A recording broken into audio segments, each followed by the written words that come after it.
India TV 9 news Maharashtra. भारतीय मजदूर संघाच्या वतीने कामगार व कर्मचाऱ्यांच्या प्रलंबित मागण्यांकडे केंद्र सरकारचे लक्ष वेधण्यासाठी 17 ऑगस्ट 2026 रोजी देशभरात मांग दिवस पाळण्यात आला. सोलापुरात भारतीय मजदूर संघाच्या वतीने धरणे आंदोलन करून जिल्हाधिकाऱ्यांमार्फत पंतप्रधान, केंद्रीय श्रम व रोजगार मंत्री आणि केंद्रीय अर्थमंत्र्यांना विविध मागण्यांचे निवेदन देण्यात आले.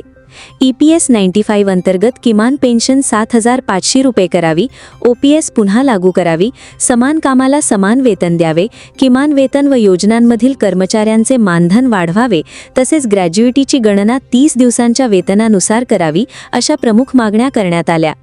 वीज क्षेत्रातील खासगीकरण थांबवावे, वीज कर्मचाऱ्यांना पेन्शन योजना लागू करावी आणि कामगार विरोधी तरतुदींमध्ये सुधारणा करावी, अशी मागणीही निवेदनातून करण्यात आली.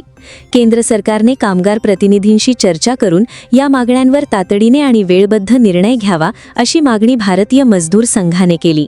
या आंदोलनात जिल्हाध्यक्ष नंदकुमार भोसले, सुधांशु रानडे, शेखर कुंभारे, नरहरी मुळे यांच्यासह पदाधिकारी व कार्यकर्ते मोठ्या संख्येने सहभागी झाले. नमस्कार, मी नंदकुमार भोसले, जिल्हाध्यक्ष भारतीय मजदूर संघ सोलापूर. आज या ठिकाणी सोलापूर जिल्ह्यामध्ये तसेच देशभरामधील प्रत्येक जिल्ह्यामध्ये धरणे आंदोलनाचा कार्यक्रम भारतीय मजदूर संघाने आयोजित केलेला आहे. या धरणे आंदोलनामध्ये कामगाराच्या ज्या प्रलंबित मागण्या आहेत किंवा कामगारांना जो होणारा त्रास आहे याबद्दल हे धरणे आंदोलन केले जात आहे.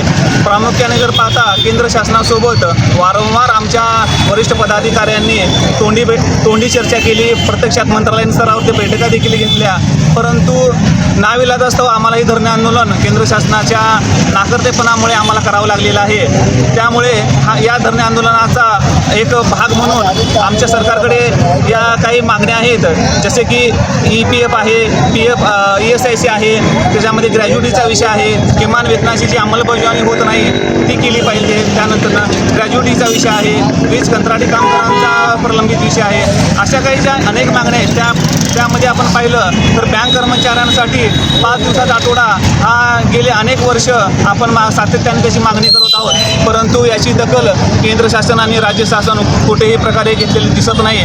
त्यामुळे अशा कामगारांना जर गुरासारखे आणि एक प्रकारे जनावरासारखे जर तुम्ही राबवत असाल, 12-12, 24-24 तास त्यांना जर राबवत असाल आणि कोणत्याही प्रकारची त्यांना विश्रांती नसेल, तर अशा पद्धतीने जर काम केंद्र सरकार जर करत असेल तर याला कुठेतरी भारतीय मजदूर संघ म्हणून आम्हाला आवाज उठवणे भाग होते. त्यामुळेच आम्ही हे आंदोलन करीत आहोत. अशा प्रकारे जे काही अनेक मागण्या आहेत त्या आम्ही घेऊन या ठिकाणी बसलेलो आहोत. आम्हाला खात्री आहे की या धरणे आंदोलनाचा काहीतरी परिणाम केंद्र शासनावरती होईल आणि ज्या काही आमच्या मागण्या आहेत याचा विचार नक्कीच केंद्र शासन करील, एवढेच मी या ठिकाणी सांगू शकतो.